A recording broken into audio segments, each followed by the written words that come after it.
बोलो शंकर भगवान की जय। श्री शिवाय नमस्तुभ्यं। नमः पार्वती पतये हर हर महादेव।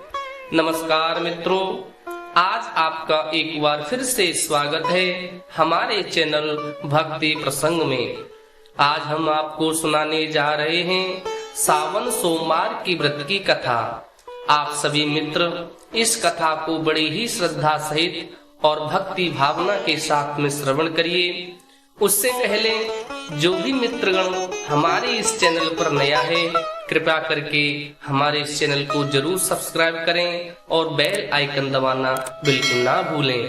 तो आइए मित्रों, उस परम मंगलमय कथा में हम प्रवेश करते हैं। बोलो शंकर भगवान की जय।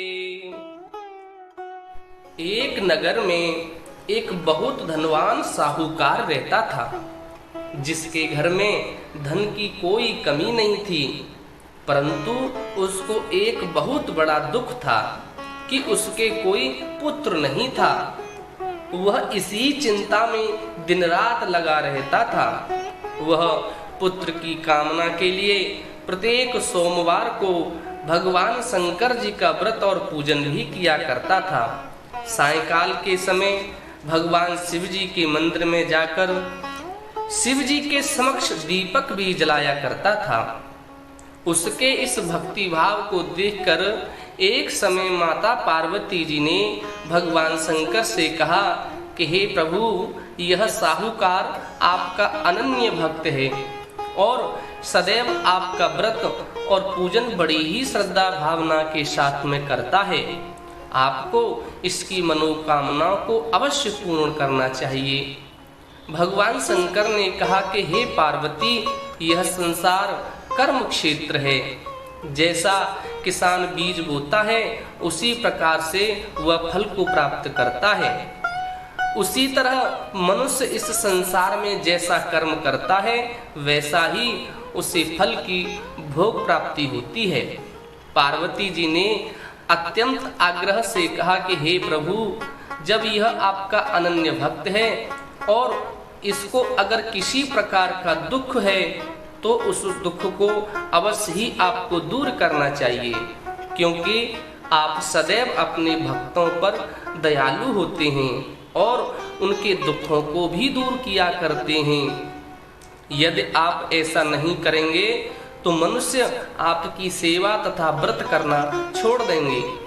पार्वती जी का ऐसा आग्रह देख करके भगवान शंकर जी कहने लगे कि हे पार्वती, इसके कोई पुत्र नहीं है। इसी चिंता में यह बहुत दुखी रहता है।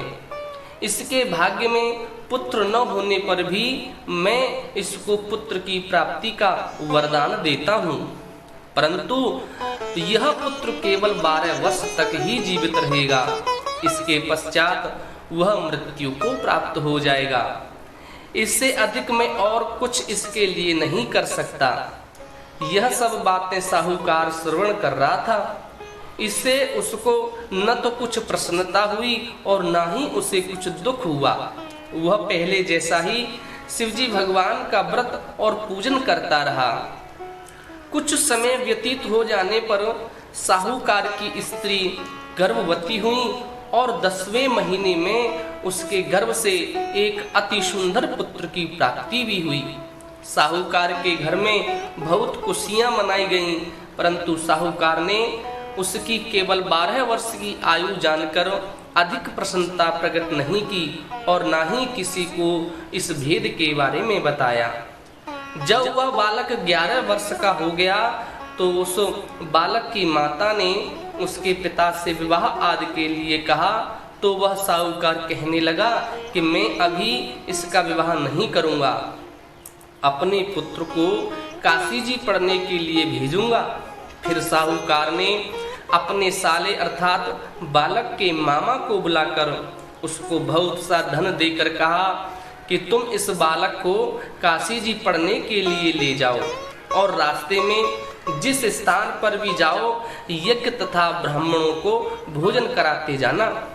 वह दोनों मामा भांजे यज्ञ करते हुए और ब्राह्मणों को भोजन कराते हुए जा रहे थे। रास्ते में उनको एक शहर पड़ा। उस शहर में राजा की कन्या का विवाह था। दूसरे राजा का लड़का जो विवाह करने के लिए बारात लेकर आया था, वह एक आंख से काना था। उसके पिता को इस बात की बड़ी चिंता थी कि कहीं वर को देखकर कन्या के माता पिता विवाह के में कोई विघ्न बाधा या अड़चन पैदा नहीं कर दें। इस कारण जब उसने अति सुंदर सेठ के लड़के को देखा तो मन में विचार किया कि क्यों न दरवाजे के समय इस लड़के से ही वर का काम चलाया जाए। ऐसा विचार कर वर के पिता ने उस लड़के और मामा से बात की तो वे दोनों राजी हो गए। फिर उस लड़के को वर के कपड़े पहनाकर घोड़ी पर चढ़ा दरवाजे पर ले गए और सब कार्य प्रसन्नता पूर्वक पूर्ण हो गया। फिर वह वर के पिता ने सोचा कि यदि विवाह कार्य भी इसी लड़के से करा लिया जाए तो क्या बुराई है। ऐसा विचार कर लड़के और उसके मामा से कहा, यदि आप फेरों का कार्य और कन्यादान का कार्य भी करा दें तो आपकी बड़ी कृपा होगी। मैं इसके बदले में आपको बहुत सारा धन भी दूंगा। तो उन्होंने स्वीकार कर लिया और विवाह कार्य भी बहुत अच्छी तरह से संपन्न हो गया। परंतु जिस समय लड़का जाने लगा तो उसने राजकुमारी की चुंदरी के पल्ले पर लिख दिया कि तेरा विवाह मेरे साथ हुआ है, परंतु जिस राजकुमार के साथ तुमको भेजेंगे वह एक आंख से काना है और मैं काशी जी पढ़ने जा रहा हूँ। लड़के के जाने के पश्चात उस राजकुमारी ने जब अपनी चुंदरी पर ऐसा लिखा हुआ पाया तो उसने राजकुमार के साथ जाने से मना कर दिया और कहा कि यह मेरा पति नहीं है, मेरा विवाह इसके साथ नहीं हुआ है, वह तो काशी जी पढ़ने गया है। राजकुमारी के माता पिता ने अपनी कन्या को विदा नहीं किया और बारात वापस चली गई। उधर सेठ का लड़का और उसका मामा काशी जी पहुंच गए। वहां जाकर उन्होंने यज्ञ करना और लड़के ने पढ़ना शुरू कर दिया। जब लड़के की आयु 12 साल की हो गई, उस दिन उन्होंने यज्ञ रचा रखा था। लड़के ने अपने मामा से कहा कि मामा जी, आज मेरी तबीयत कुछ ठीक नहीं है। मामा ने कहा कि बेटा अंदर जाकर के सो जाओ। लड़का अंदर जाकर के सो गया और थोड़ी देर में उसके प्राण निकल गए। जब उसके मामा ने आकर देखा कि वह मुर्दा पड़ा है तो उसको बहुत बड़ा दुख हुआ और उसने सोचा कि अगर मैं अभी रोना पीटना मचा दूंगा तो यज्ञ का कार्य अधूरा रह जाएगा। अतः उसने जल्दी से यज्ञ का कार्य समाप्त कर ब्राह्मणों के जाने के बाद रोना पीटना आरंभ कर दिया। संयोगवश उसी समय शिव पार्वती जी उधर से जा रहे थे। तब उन्होंने जोर जोर से रोने की आवाज सुनी तो पार्वती जी कहने लगे कि हे महाराज, कोई दुखिया रो रहा है, इसके कष्ट को दूर कीजिएगा ना। जब शिव पार्वती जी ने पास जाकर के देखा तो वहाँ एक लड़का मुर्दा पड़ा था। पार्वती जी कहने लगी, हे प्रभु, यह तो उसी सेठ का लड़का है जो आपके वरदान से हुआ था। शिव जी ने कहा कि हे पार्वती, इसकी आयु इतनी थी, अब वह यह आयु भोग चुका है। तब माता पार्वती जी ने कहा कि हे महाराज, इस बालक को और आयु दो ना, नहीं तो इसके माता पिता तड़फ तड़फ कर मर जाएंगे। पार्वती जी के बार बार आग्रह करने पर शिवजी ने उसको जीवन वरदान दिया और शिवजी महाराज की कृपा से लड़का जीवित हो गया। शिवजी और माता पार्वती कैलाश पर्वत की ओर चले गए। तब वह लड़का और मामा उसी प्रकार यज्ञ करते तथा ब्राह्मणों को भोजन कराते अपने घर की ओर चल पड़े। रास्ते में उसी शहर में आए जहां उसका विवाह हुआ था। वहां आकर उन्होंने यज्ञ आरंभ कर दिया तो उस लड़के के ससुर ने उसको पहचान लिया और अपने महल में ले जाकर उसकी बड़ी खातिरदारी की। साथ में बहुत से दास दासियों सहित आदर पूर्वक लड़की और जमाई को विदा भी किया।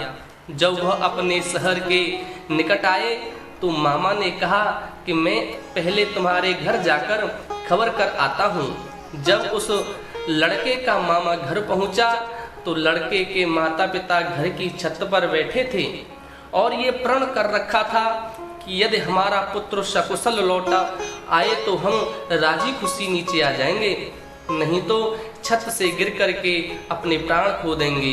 इतने में उस लड़के के मामा ने आकर यह समाचार दिया कि आपका पुत्र आ गया है, तो उनको विश्वास नहीं हुआ।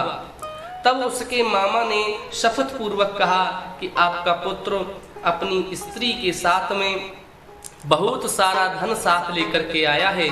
तो सेठ ने आनंद के साथ उनका स्वागत सत्कार किया और बड़ी प्रसन्नता के साथ रहने लगे।